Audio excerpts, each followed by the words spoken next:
Dosen nyentri. Assalamualaikum warahmatullahi wabarakatuh. Waalaikumsalam warahmatullahi wabarakatuh. Ya, alhamdulillah. Waalaikumsalam warahmatullahi wabarakatuh. Ini adalah pertemuan pertama setelah UTS. Tentunya kita melanjutkan agenda yang tertunda sebelum UTS. Jadi agenda itu ya melanjutkan presentasi. Nah, untuk hari ini tadi sudah ada yang mengirim di grup tentang psikologi, hubungan antara psikologi dengan teori sastra ya, atau depan gabungan dari dua disiplin ilmu itu akan menghasilkan kajian baru di dalam sastra, yakni psikologi sastra ya. Jadi teori sastra banyak mengadaptasi disiplin-disiplin ilmu lain ya. Jadi tidak hanya sastra untuk sastra atau tidak hanya seni untuk seni, tetapi juga mengadaptasi disiplin-disiplin ilmu lain ya. Dan lahirlah disiplin-disiplin baru ya, seperti itu ya. Untuk yang presentasi hari ini sudah bergabung di ruang ini?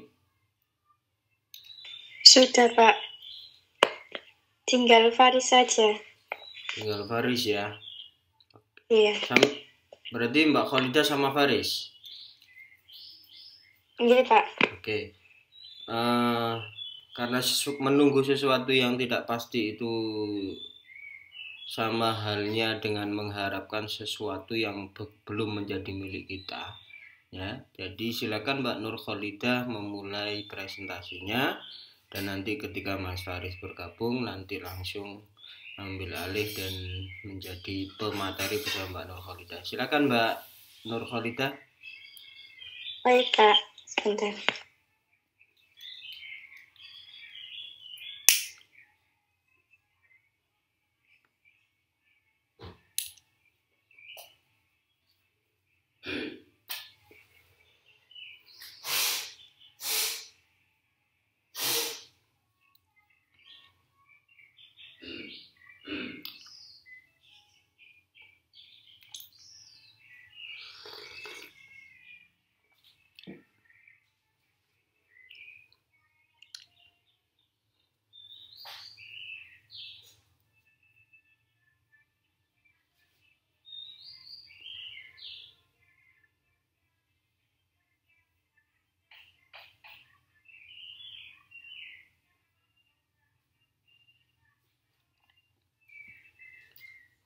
File yang mau dipresentasikan dibuka dulu, kemudian baru ditekan presentasikan layar. Seperti tadi sudah masuk, tinggal sampean menggeser ke materinya, ke PPT-nya atau ke PDF-nya gitu.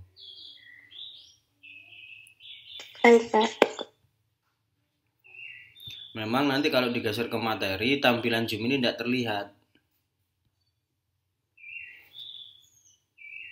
Sekarang materinya dibuka, digeser HP-nya ke materinya. Lah, seperti itu. Rotasinya dinyalakan, kemudian di landscape-kan. Oke, sudah bisa dimulai.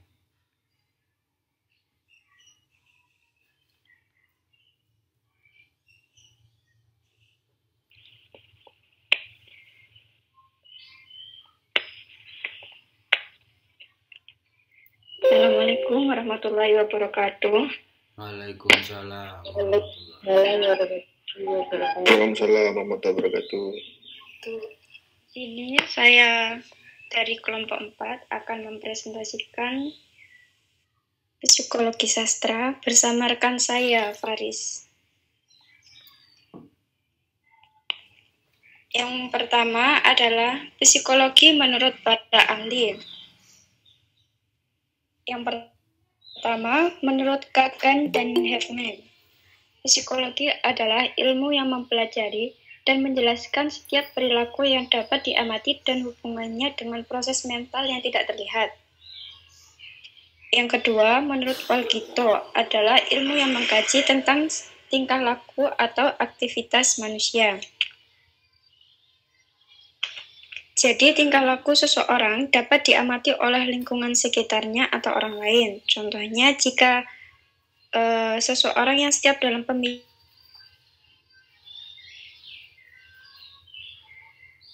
itu bisa itu dia orang yang suka marah-marah atau memiliki sifat yang sedikit negatif. Yang untuk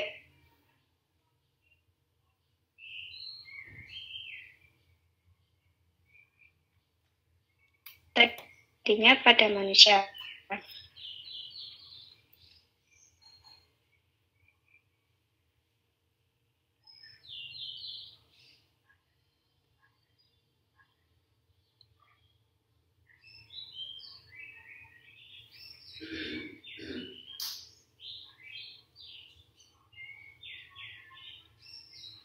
Adalah hasil karya seni yang diciptakan oleh setiap pengarang ataupun kelompok masyarakat tertentu yang menyediakan bahasa. Contoh yang kelompok masyarakat itu seperti melakukan drama. Yang kedua, sastra adalah hasil dari sebuah imajinatif yang di dalamnya berupa peristiwa ataupun perilaku yang dilakukan oleh manusia di lingkungan. Adalah kajian sastra yang mengandung karya sebagai kreativitas pengarang, di mana setiap pengarang dalam karyanya akan menggunakan rasa dan kerasa. Begitu juga dengan pembaca dalam menanggapi karya yang tidak lepas dari kejiwaan tokoh. Jadi setiap si pengarang membuat karya itu akan mencurahkan setiap rasa dan kerasanya dalam karya sastra tersebut. Sedangkan yang dimaksud dengan pembaca dalam menanggapi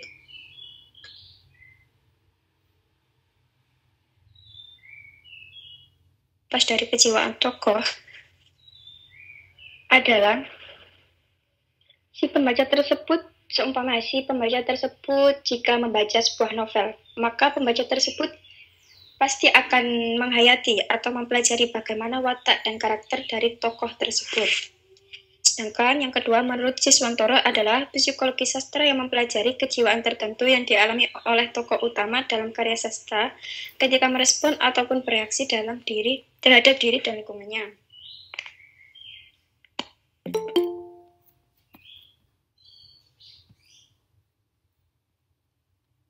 Psikologi sastra dipengaruhi oleh dua hal, yaitu yang pertama, adanya dugaan karya sastra, termasuk hasil proses kejiwaan yang diperoleh dari pemikiran si penyair. Yang kedua adalah adanya kajian tentang pemikiran dan perasaan pengarang ketika berkarya.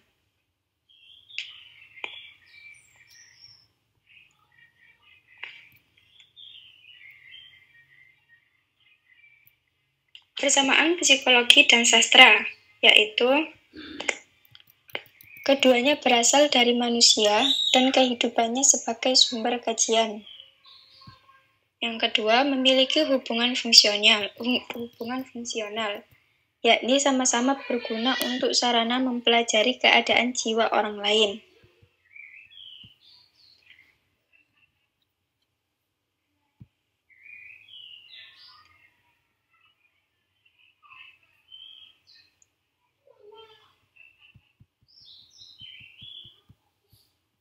Dikatakan sama-sama memiliki fungsional dalam mempelajari kejiwaan di sastra adalah jika di dalam sastra juga mempelajari kejiwaan, tapi tokoh tersebut hanyalah sebuah imajinasi dari si pengarang.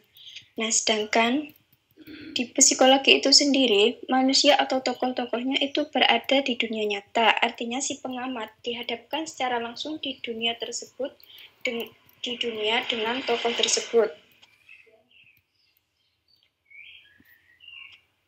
Nah, perbedaan psikologi dan sastra adalah bahwa gejala kejiwaan yang terdapat dalam sastra adalah gejala kejiwaan dari manusia-manusia imajiner.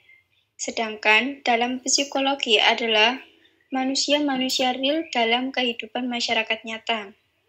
Di dalam psikologi, gejala-gejala kejiwaan dalam diri manusia tersebut terjadi dalam kehidupan masyarakat yang nyata atau real.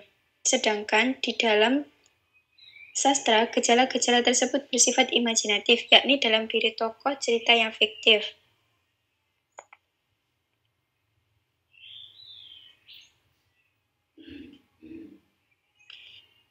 Kelebihan dari psikologi sastra menurut Endraswara.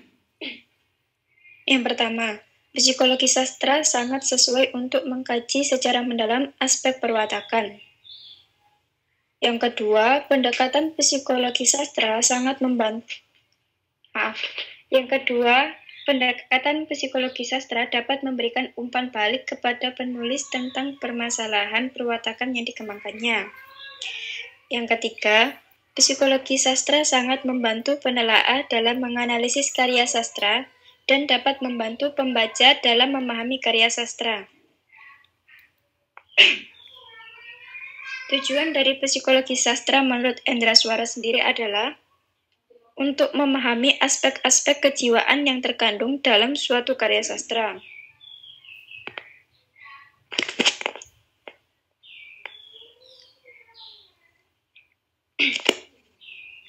Jadi, kesimpulannya adalah psikologi sastra yaitu kajian tentang perasaan atau kejiwaan dari si pengarang yang ketika berkarya. Oleh karena itu, psikologi sangatlah erat dengan sastra, yaitu dengan tujuan agar si pembaca bisa memahami aspek kejiwaan yang dialami, baik dari si pengarang ataupun tokoh tersebut.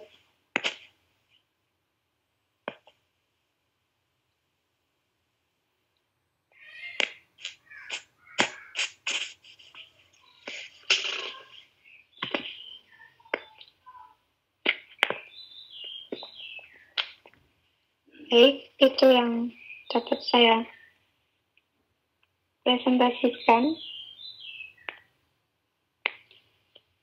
Mungkin ada beberapa pertanyaan.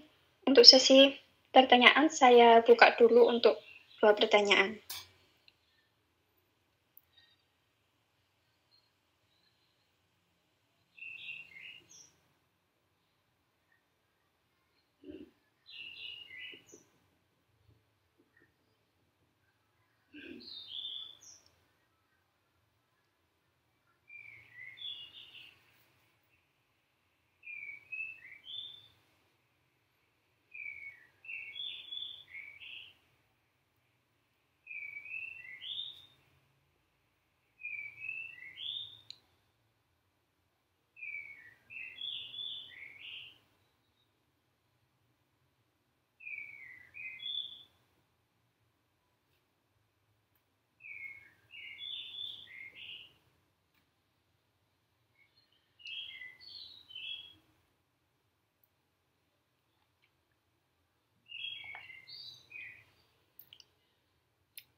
Ya, silakan Amilatus.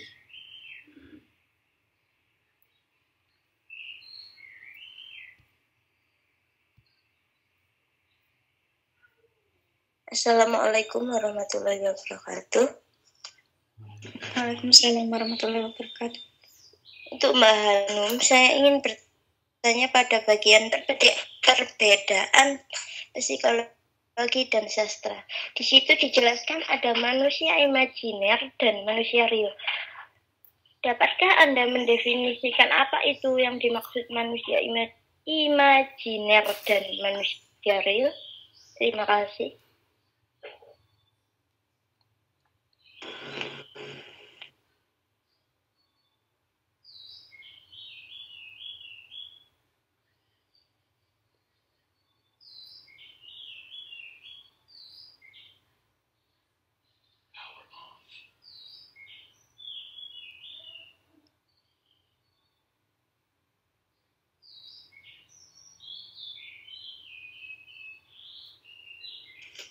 Baik, saya menjawab pertanyaan Mbak Amilatus. Yang sudah seperti saya jelaskan dari awal tadi, yang dimaksud dengan manusia imajiner itu manusia yang berasal kayak dari tokoh novel, tokoh cerita, cerpen gitu. Nah, itu manusia, tokoh itu kan berupa dari sebuah imajinasi si pengarang. Dari berupa sebuah si pengarang tersebut seumpama si pengarang tersebut melihat dari daerah di lingkungan sekitarnya. Nah, kemudian si pengarang tersebut akan mendeskripsikan dalam sebuah imajinasi. Nah, imajinasi tersebut akan dimasukkan ke dalam sebuah cerita, cerpen, ataupun novel. Nah, sedangkan kalau yang dimaksud dengan manusia real dalam kehidupan masyarakat nyata, artinya kita dihadapkan langsung dengan manusia-manusia tersebut. Sehingga kita dapat mengetahui secara langsung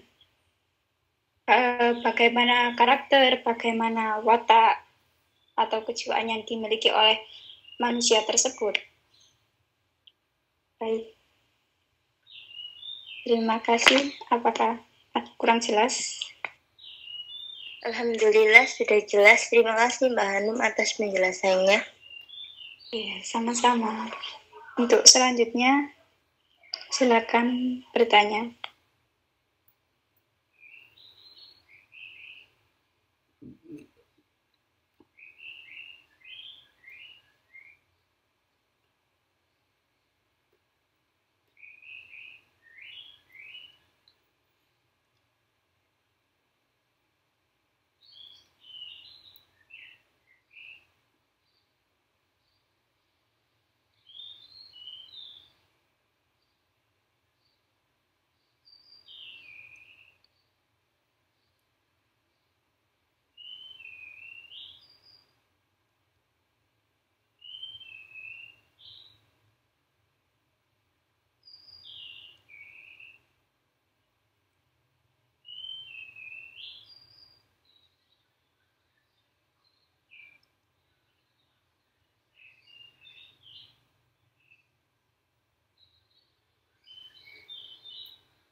Baik, untuk Mas Yuafa, silakan bertanya.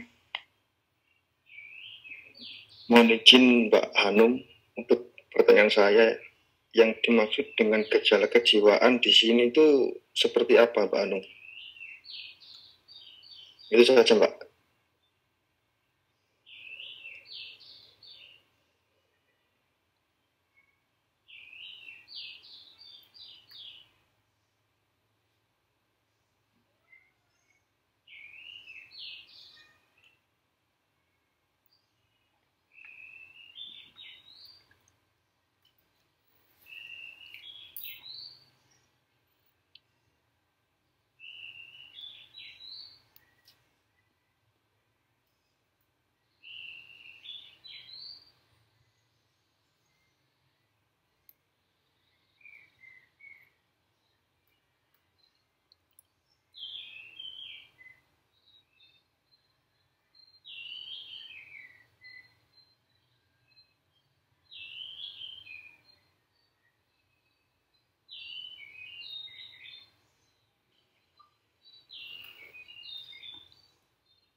Baik, untuk pertanyaan Mas Yuafa saya jawab ya.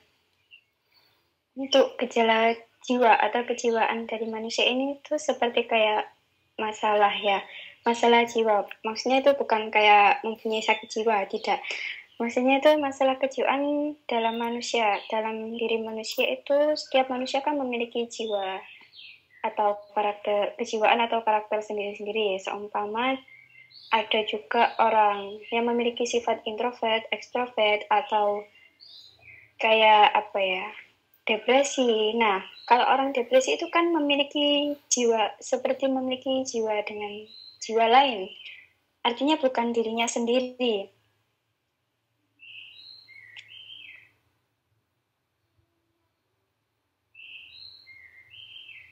Jadi macam gejala kejiwaan itu selain dalam intinya gini,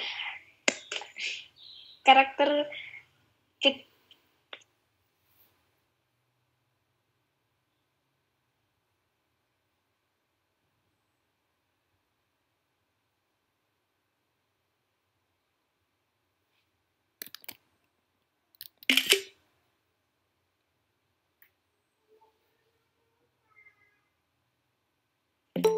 jadi gini, gejala kejiwaan dari manusia itu setiap manusia itu kan mempunyai karakter yang berbeda. Nah,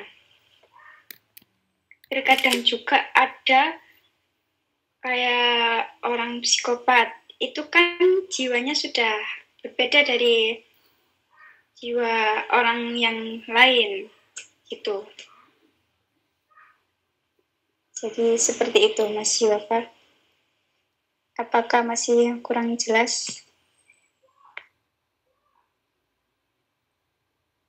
Oh, kalau watak atau karakter watak itu termasuk kejiwaan atau bukan ya Mbak Hanum?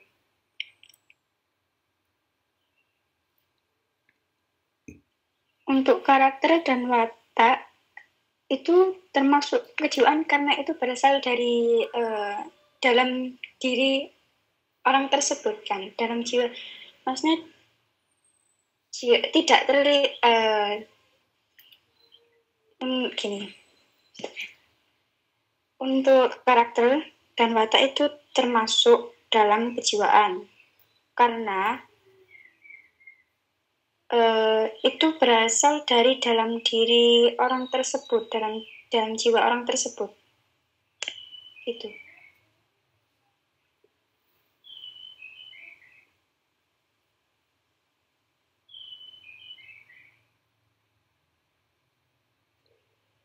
Oke, baik Mbak Hanum, terima kasih atas jawabannya. Iya, sama-sama.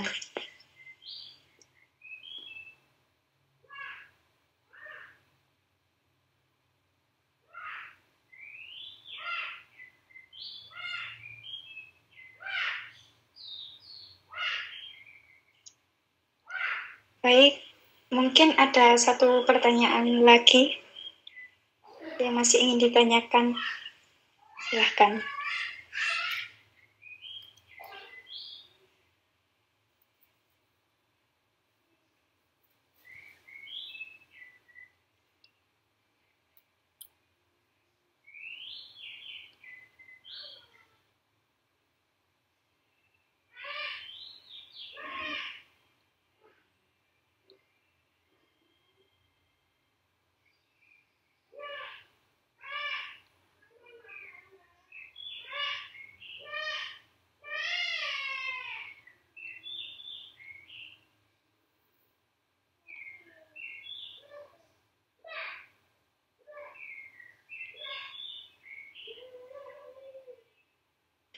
Baik, apakah sudah tidak ada pertanyaan lagi?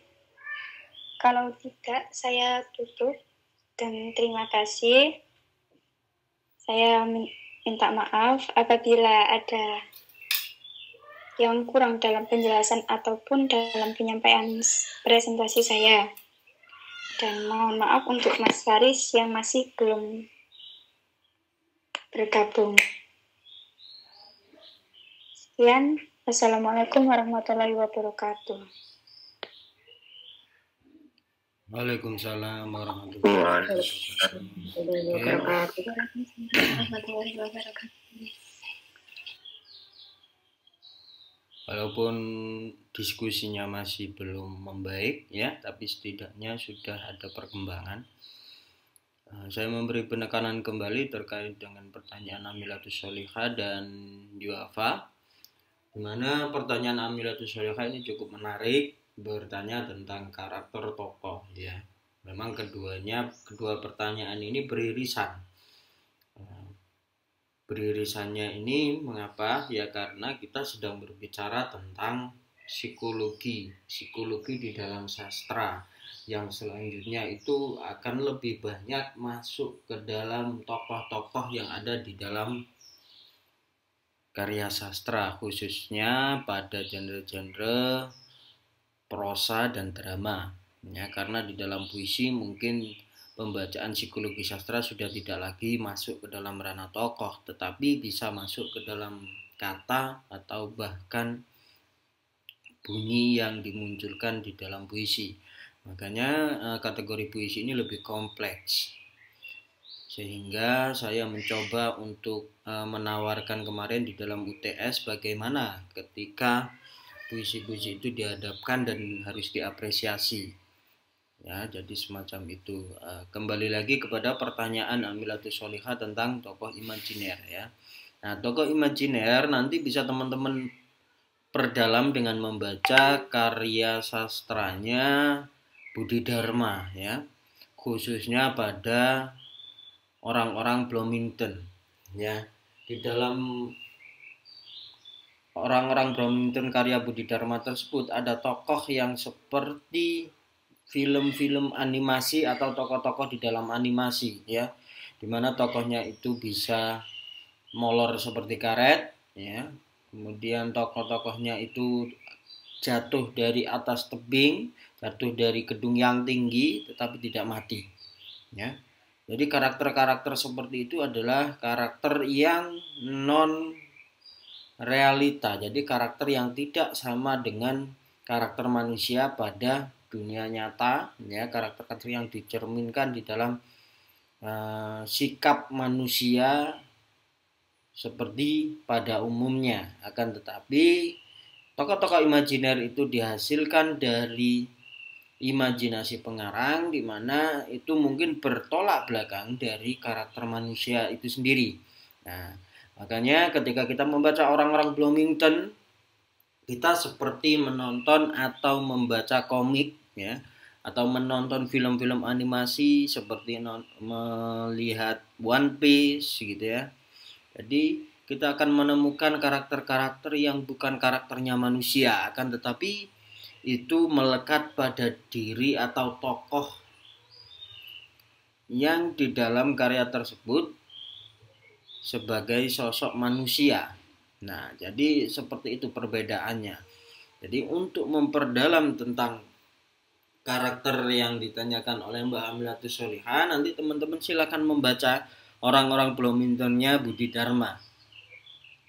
Nah, nanti berkunjunglah ke perpustakaan ketika sudah di kampus, atau bisa memulai dengan searching di Google, sehingga teman-teman bisa memahami seperti apa sih konkretnya tokoh tersebut di dalam karya sastra ya. Jadi semacam itu. Kemudian ketika kondisi yang ditanyakan oleh Mas Duafa ini kondisi tokoh real ya, tokoh seperti manusia, akan tetapi itu masuk ke dalam karya sastra ya. Kalau fenomena kita di masyarakat, kita datang periksa ke rumah sakit jiwa itu kita takut. Takut kenapa kira-kira? Takut karena kita akan dicap sebagai orang gila karena kita masuk atau berobat ke rumah sakit ya. Rumah sakit khusus orang-orang gila, RSJ ya. Nah, akan tetapi perkembangan itu akhirnya direspon oleh para psikolog, sehingga sejak dini itu dikenalkan di sekolah. Kalau di sekolah berarti masuk ke bagian guru BP ya. Nah, guru BP itu sebenarnya pola penanganannya itu sama seperti dokter-dokter di RSJ. Ya, akan tetapi tahapan dasar, yakni lebih ke pertanyaan seperti yang dikemukakan oleh Mas Yuwafa ya, tingkat dasarnya dimulai dari sana. Nah, kemudian ketika kita lulus, kita akhirnya berhadapan juga dengan ahli psikologi. Ya, ini sekarang sudah mulai banyak praktik-praktik psikologi ya atau psikiater sebutannya di sekitar kita. Nah, apakah di Mojokerto ada? Ada. Cuman ketika teman-teman tidak memberi respon ke sana, maka tidak akan ditemukan psikiater itu. Ya. Nah, kembali lagi pada topik tentang gangguan kejiwaan. Nah, gangguan kejiwaan itu ya termasuk karena kata dasarnya adalah gangguan, ya, maka di situ berarti ada trouble atau ada masalah. Ya. Ketika kita sebagai manusia kita memiliki karakter yang sudah dibawa dari lahir, ya, kemudian berkembang menurut usia, ya, dan juga referensi yang didapatkan, sehingga perubahan-perubahan karakter bawaan manusia itu bisa terjadi perubahan atau terjadi dinamika. Yang awal mulanya mungkin sejak TK itu takut kalau difoto, nah kemudian masuk SMP itu sudah tidak lagi. Nah, tetapi SD masih berani takut, ada proses di situ. Nah, sampai akhirnya ketika SMP sudah mulai berani berfoto, apalagi diberi ayahnya handphone yang ada kameranya bagus. Nah, akhirnya selfie terus, belajar berkenalan setelah kenal, maka karakter takut terhadap foto tersebut itu sudah mulai luntur. Ya, itu salah satu bentuk gangguan kejiwaan. Nah, akan tetapi gangguan kejiwaan yang dimaksudkan di dalam kajian ini itu adalah gangguan kejiwaan yang lebih mengarah kepada gangguan mental secara spesifik ya. Tadi sudah disebutkan oleh Mbak Hanum tentang karakter-karakter itu ya. Tentunya ketika kita melihat orang yang introvert dan ekstrovert itu akan berbeda. Ya. Walaupun orang yang memiliki karakter introvert dan ekstrovert itu memang benar-benar orang biasa, tetapi memiliki kebiasaan yang mungkin berbeda. Ya. Kalau introvert berarti dia cenderung menutup diri dan tidak mau berkenalan dengan orang asing. Nah, lain halnya dengan orang ekstrovert, di mana ia suka berselancar di dunia sosial sehingga ia memiliki teman yang banyak. Bahkan ketika dia terjun di tempat yang baru, dia akan lebih mudah akrab ya, daripada dengan orang yang karakternya introvert. Atau karakter orang-orang standar yang bisa juga bergaul dengan orang, tetapi juga tidak bisa bergaul dengan orang. Ya, maka batasannya ketika introvert maka dia posisinya paling rendah, kemudian standar itu berarti dia bisa menjadi introvert dan bisa menjadi ekstrovert. Nah, tetapi kalau ekstrovert ini pada tingkatan yang lebih tinggi, dia bentuk sosialnya sangat besar. Nah, sehingga orang-orang ekstrovert itu akan merasa terpenjara ketika dihadapkan pada realita-realita kesunyian. Orang tersebut akan merasa benar-benar dihancurkan ketika dia tiba-tiba dibawa atau masuk ke hutan belantara, tertinggal sendirian di sana. Nah, itu biasanya pada seri-seri karya sastra petualangan. Ya, benar dia tersesat seorang diri lah. Disitulah kehancuran seorang tokoh ketika kita menggarap karakter tokoh itu dari ranah psikologi. Ya. Maka ketika seorang pengarang menerapkan disiplin ilmu psikologi, maka itu akan bermainnya sangat smooth, seolah-olah ya ketika kita membaca karya tersebut seolah-olah tidak ada konfliknya. Tapi sebenarnya ada, yakni konflik batin. Makanya teman-teman dulu kalau ada di sekolah itu bisa berkenalan dengan yang namanya apa konflik batin di dalam cuplikan cerpen atau novel tersebut. Biasanya ada soal-soal seperti itu ya. Nah, ini loh yang dimaksudkan ranah psikologi ya. Makanya ketika kita mencermati sebuah karya sastra dari kacamata psikologi, ini akan menjadi sesuatu yang sangat menarik ya, ketika kita memikirkan karakter-karakter itu dan kita berupaya untuk menghadapkannya dengan karakter yang ada di realita kita. Maksudnya bagaimana? Ya misalnya Mas Yuwafa ini membaca sebuah cerpen dan menemukan karakter-karakter di dalamnya. Nah, kemudian diingat-ingat, dicatat. Nah, apakah ada ciri-ciri seperti ini di kehidupan saya? Nah, ketika ada, terus kalau di cerpen itu penyelesaiannya seperti ini. Cobalah saya mau masuk ke dalam permasalahan teman saya ini, coba saya memberi solusi seperti cerpen yang telah saya baca. Dan mungkin kita tidak menduga, oh ternyata masalahnya selesai. Nah, akhirnya Mas Yuwafa mendapatkan penghargaan yang sangat tinggi dari temannya. Loh, kamu kok bisa? Misalnya permasalahannya ini Mas Kholis dengan Mbak Adila sedang konflik, sedangkan mereka berpacaran, awal-awalnya baik-baik saja gitu ya. Tiba-tiba Mas Kholis dan Mbak Adila ini bertengkar. Nah, Mas Yuwafa ngasih solusi. Nah, Mas Kholis tentunya antara percaya nggak percaya, wong kamu aja jomblo kok ngasih solusi kepada saya.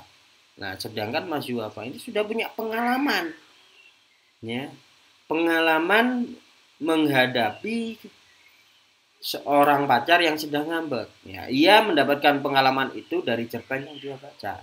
Nah, kemudian ditularkanlah solusi itu kepada Mas Kholis. Nah, Mas Kholis awalnya percaya nggak percaya gitu ya. Akhirnya dicobalah diterapkan dengan kasus dengan pacarnya Mbak Adila. Nah, ternyata lu kok selesai. Nah, ini akan mendapatkan apresiasi Mas Yuwafa. Nah, akhirnya berceritalah Mas Yuwafa, belum tentu aku yang tidak punya pacar ya tidak bisa menyelesaikan permasalahanmu. Nah, karena sebenarnya gini loh ceritanya. Nah, aku kemarin baca cerpen begini dan ternyata saya lihat permasalahannya sama dengan permasalahanmu dengan pacarmu. Oh, begitu. Nah, itu salah satu ilustrasi saja ya. Tetapi ketika teman-teman bisa melakukan pengamatan semacam itu, ya, teman-teman akan mendapatkan kunci-kunci dari permasalahan manusia yang ada di sekitar kita. Mengapa? Karena apa yang ada di dalam karya sastra itu bukan dari kekosongan, tetapi dari realita. Bahwa karya sastra itu adalah cerminan dari realita yang telah diolah oleh pengarang, yang telah diberikan solusi oleh pengarang. Bisa jadi pengarang itu hanya melihat sekilas saja permasalahannya, kemudian di otak-atik, diberi solusi, diberi tegangan, sehingga jadilah karya sastra yang pada mulanya mungkin pengarang hanya memotret satu permasalahan saja, kemudian dia pergi. Nah, tetapi permasalahan itu ternyata mengganggu, dan diselesaikanlah gangguan itu oleh si pengarang dengan menuliskannya. Ya, rata-rata biasanya seperti itu. Jadi tidak semua permasalahannya full dialami. Ya. Jadi semacam itu.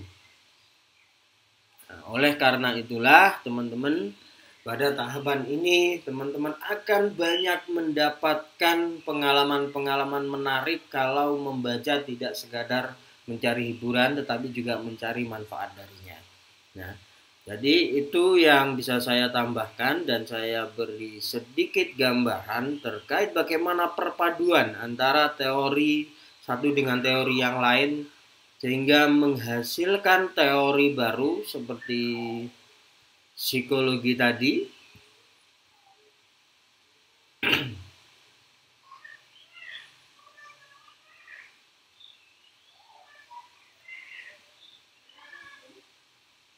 Sudah muncul share screen saya? Sudah, Pak. Oke. Mungkin agak buram ya gambarnya karena itu saya screenshot biar nggak pecah. Dimana di sini saya berupaya melahirkan teori baru. Ya, ini adalah riset saya untuk S3 nanti. Dimana teori itu yang mau saya lahirkan adalah strukturalisme profetik. di mana strukturalisme profetik itu saya gabungkan dari disiplin sastra profetik oleh Kunto Wijoyo dengan strukturalisme genetik, ya. Nah, dua disiplin ini, ya, memiliki kerangka kerja yang berbeda tetapi saling bersinggungan, yakni kalau di sastra profetiknya Kunto Wijoyo itu ada humanisme, liberasi, dan transendensi. Nah, sedangkan dari strukturalisme genetik itu ada habitus, arena, dan modal. Nah, teori-teori strukturalisme genetik ini pelopor-pelopornya banyak, ya. Sedangkan saya mengambil strukturalisme genetiknya Pierre Bourdieu yang ada habitus, arena, dan modal. Nah, kedua disiplin ini saya lahirkan menjadi strukturalisme profetik, ya. Sastra profetik itu adalah sastra kenabian atau sastra-sastra religius. Nah, sedangkan strukturalisme genetik itu adalah teori untuk menelaah bagaimana sih karya itu atau pengarang itu berkarya atau melahirkan karyanya, ya. Jadi kedua disiplin itu saya gabungkan dan saya beri nama strukturalisme profetik. Di mana karya profetik itu saya cetuskan dari konsep ini, ya, amil, amal, dan amul, di mana amil ini sebagai pelaku dan amal ini adalah perbuatan yang dilakukan, dan amul itu ketika seseorang sudah berbuat baik maka dia akan mendapatkan tingkat tertingginya sebagai makhluk, yakni ketingkatan keimanannya menjadi lebih baik, ya. Jadi konsep amil, amal, dan amul itu akan ditemui pada karya-karya sastra religius.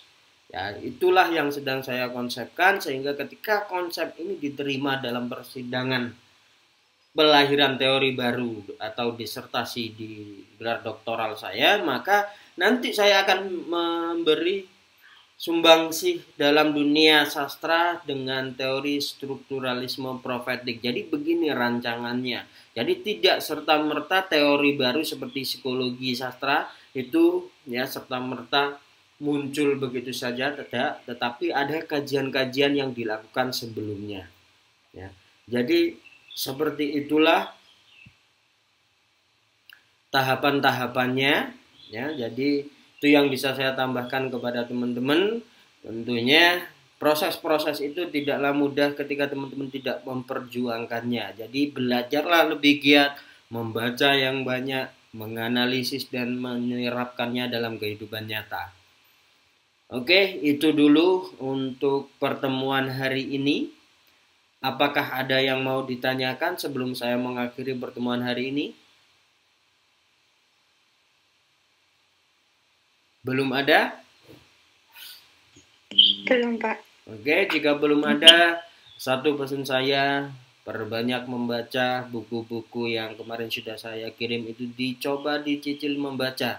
Bagi Mbak Adila yang mungkin dulu saya share materi itu belum bergabung di grup, maka bisa minta ke teman-temannya yang sudah mendownload itu. Bisa difahami Mbak Adila? Baik Pak, bisa. Oke, itu dulu yang bisa saya sampaikan. Selamat belajar dan tetap semangat. Saya akhiri. Wassalamualaikum warahmatullahi wabarakatuh. Waalaikumsalam warahmatullahi wabarakatuh. Terima kasih Pak. Ya, sama-sama. Jangan lupa subscribe.